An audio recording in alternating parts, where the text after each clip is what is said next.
Hi, a really quick video just to talk about how I feel as a pragmatic way, as a walker, we should be managing encounters with cattle and livestock. So a few statistics really. So there's 9.7 million cows in the UK, and hill walkers make 3.6 billion visits to the countryside each year. 51% of those have a dog. So there is a high likelihood that as a walker making one of your 3.6 billion visits to the countryside, you will encounter one of these 9.7 million cows. And in half of the cases, you're likely to have a dog. Now, there's a Facebook thread last week about how to deal with stampeding cows, and there was lots and lots of different opinions. And it kind of depended on whether people were farm workers or whether they're walkers, or whether they felt confident just to keep moving.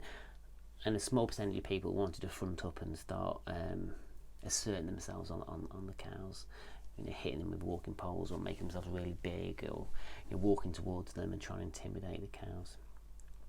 So again, a few more statistics then. So most people would naturally be quite worried if there was a bull in the field, and it is an offence to have a bull over the age of 10 months in a field with a right of way, and you certainly should be having signs up to say that the bull's in the field. But actually 91% of all cattle attacks happen with cows protecting calves. So 9 out of 10 cases it's not the bull, it's cows. We should naturally have this an awareness about cows. Cows are big, half a ton or something, and they trample humans. In the last 2 decades, there's 54 examples in newspapers of walkers being trampled by cows. But only 24% are fatal. And between 2000 and 2015, 74 people died by being trampled by cows. 56 of those were farm workers. So in a 15-year period, 74 people died, but 2/3 of those were people who worked on the farm. 1/3 of those were walkers. That's 18 people in a 15-year period. So about one a year, people die from being trampled by a cow.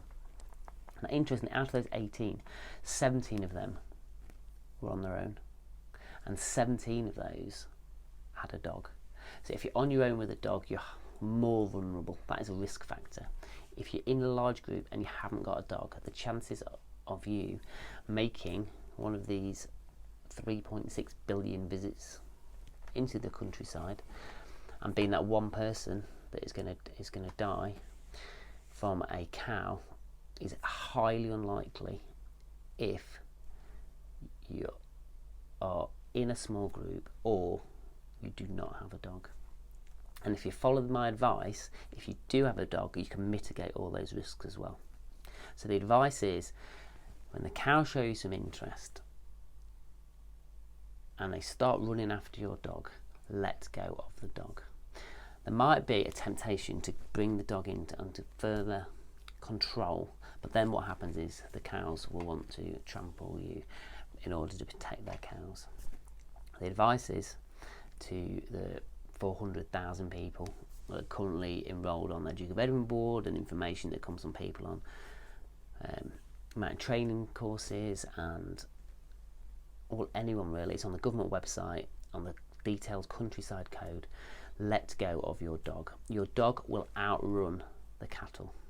You can then meet up with your dog at the other side of the fence.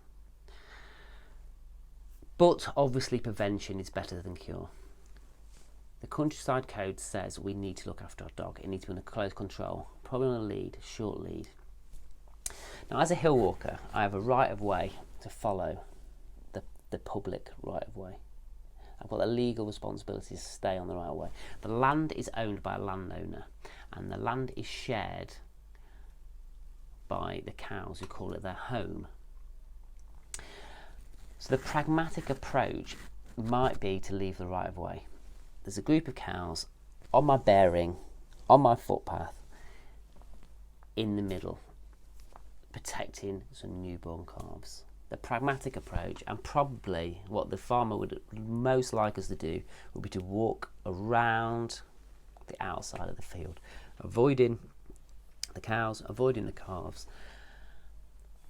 causing the least amount of destruction, being as sensitive as we can, both to the cattle and to the landowner. That's a pragmatic thing to do, is to leave your right of way. If you have a dog, it is an offence to worry sheep, to cause stress to livestock, and legally the farmer could shoot your cow, could shoot your dog if it's not on a lead. Again, this will not happen. If you are trying to ignore the cows walking confidently, calmly around the outside of the field, the cows get drawn to you, they get spooked by the dog, they start chasing the dog, you let go of your dog starts trying to outrun the cows. A farmer will not access a firearm and shoot your dog. Although legally he would have a right, and also he would not have to give you any financial compensation for the cost of your dog. My advice would not to be, if I was in a field of cows, to turn, start waving, start giving them eye contact, walking towards them, because what will actually happen is they'll walk towards you. They are interested in humans, they are intrigued by humans, they are social creatures, they probably think it's a game, they like to follow you. That does not mean that they are going to stampede you. It's only if their cars will be threatened. So my advice is to continue to walk. I spend a lot of time in the lowlands, in the Lincolnshire Wolds. There's lots of cows, dairy cows and beef cows in fields, and I'm going to cross the field and I'm going to lead my group across the field, but I'm going to try to avoid the cows, trying to avoid spiking of interests. They are used to people being in their field. I'm going to walk around the outside, giving the group a firm, a wide berth, being confident, quick, deliberate in my movements, but nothing that's going to alarm them, and keep calm, appear calm, and just keep moving. As I said, if you've got a dog and you're on your own and the cows start coming, let go of your dog. And I hope you feel reassured by the statistics and the extra information I've managed to give in this video. A bit of a longer video than I normally like to do, but about 8 minutes. But I think sometimes the context, and people are reassured by the fact there's so many people hiking, despite the fact there's so many cows, and yet the actual likelihood of anything happening is so small. And the risk factors, we need to look at the risk, we need to manage risk, and actually solo people with their dog is the only real risk. So even those people, there's 1.8 billion people walking with a dog each year, they are at a very low risk also, but they are at a higher risk than the rest of us who are leading groups. So yeah, be calm, be confident, keep moving, give them a wide berth, try and get around the outside, let go of your dog. Thank you, thanks for watching, hope you've enjoyed it. Hit subscribe, share if you've enjoyed it, and I'll see you at the next video. Thank you.